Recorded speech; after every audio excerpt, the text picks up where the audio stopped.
अगर आप अभी तक ये नहीं समझ पाए कि बाबर आजम को पाकिस्तान क्रिकेट टीम की कप्तानी से क्यों हटाया गया, तो आए मैं आपको बताता हूं और कुछ चेहरों को बेनकाब करता हूं। पिछले साल के पीएसएल में आपने कुछ कंपनीज देखी होंगी जो कि बहुत मायूब सी थी, जिनमें थी वन एक्स बेट, मेल बेट, वुल्फ 777 और दफा न्यूज। इन कंपनीज को पहले मंजर आम पे नहीं देखा गया था। पहले जो हम क्रिकेटिंग फर्टेनिटी में देखते थे और स्पॉन्सर्स देखते थे, वो थे J dot, cool and cool, Pepsi और इस तरीके की कई सारी कंपनीज।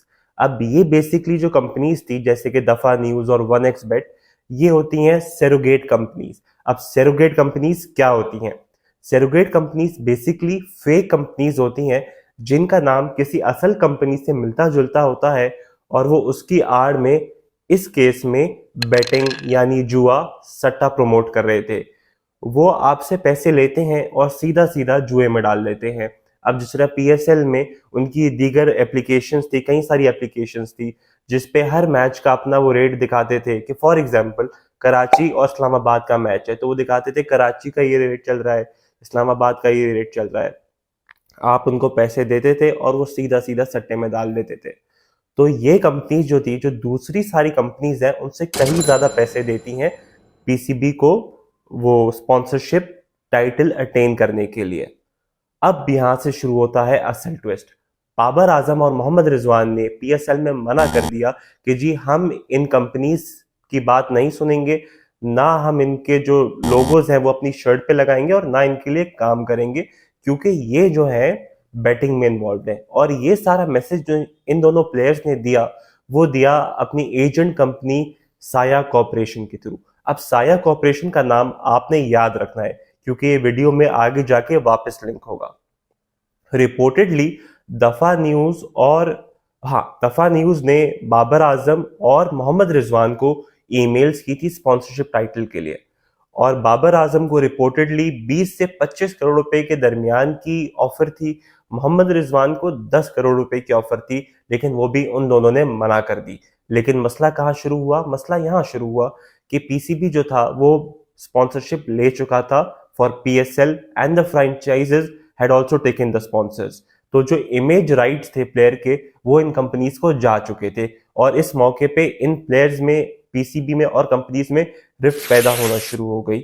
फिर पीएसएल के बाद क्या हुआ? पीएसएल के बाद पाकिस्तान गवर्नमेंट का नोटिफिकेशन जारी हुआ कि ये जितनी भी सैरोगेट कंपनीज है इनको पीएसएल और पीसीबी से हटा दिया जाए, और ये अब स्पॉन्सर्स नहीं कर पाएंगी, ना ही किसी किस्म की एक्टिविटी कर सकेंगी क्रिकेटिंग फर्टेनिटी में। इससे पीसीबी को और जितनी भी फ्रेंचाइजेस थी जैसे कि कराची किंग्स हो गया, मुल्तान सुल्तान हो गया, या इस्लामाबाद हो गया, लाहौर हो गया, इनको काफी ज्यादा जो है नुकसान फेस करना पड़ा। अब इस मौके पे बाबर आजम इन सब के निशाने पे आ चुके थे क्योंकि इन सब को बाबर आजम की वजह से नुकसान हुआ।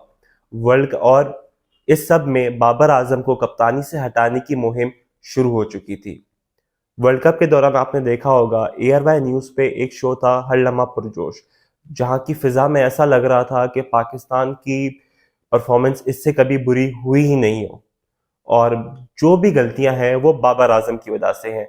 जो मसला होगा घूम फिर के वो बाबर आजम की तरफ जाएगा कि बाबर आजम में अगर कप्तानी में ये ना करते तो हम मैच जीत जाते, ये ना करते तो हम मैच जीत जाते। और इस शो पे दो और मौसूफ भी मौजूद थे, कामरान अकमल और शोएब जट। ये दोनों एक्टिंग के थोड़े कच्चे निकले। कामरान अकमल के मुंह से एक दफा निकल गया, मैं चाहता हूं पाकिस्तान अपने सारे मैच हार जाए ताकि इन प्लेयर्स की नीयतों का पता चल सके।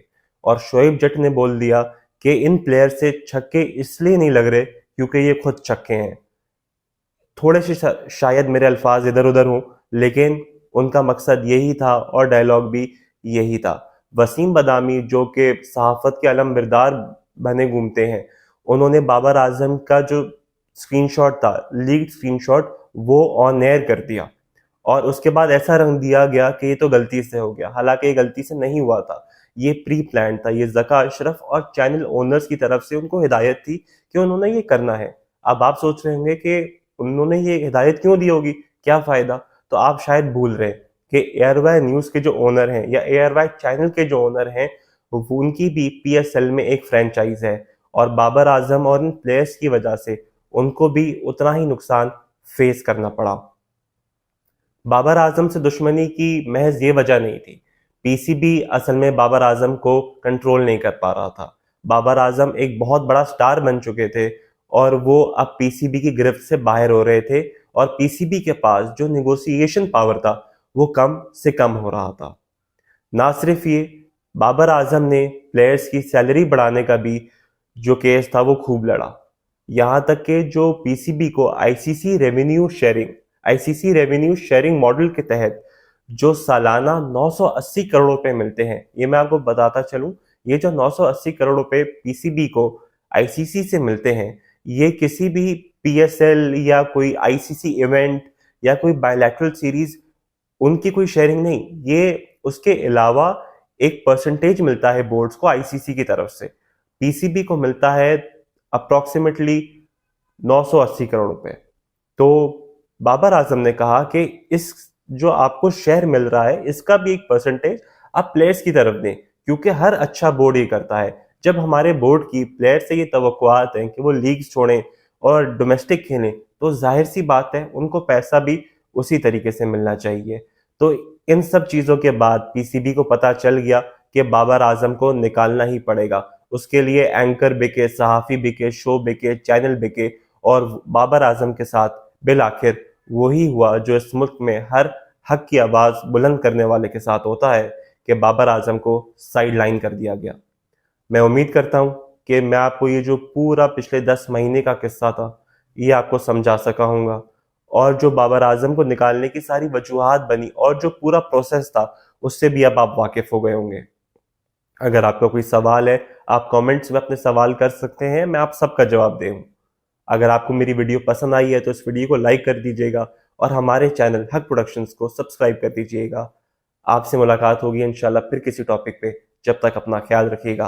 अल्लाह हाफिज।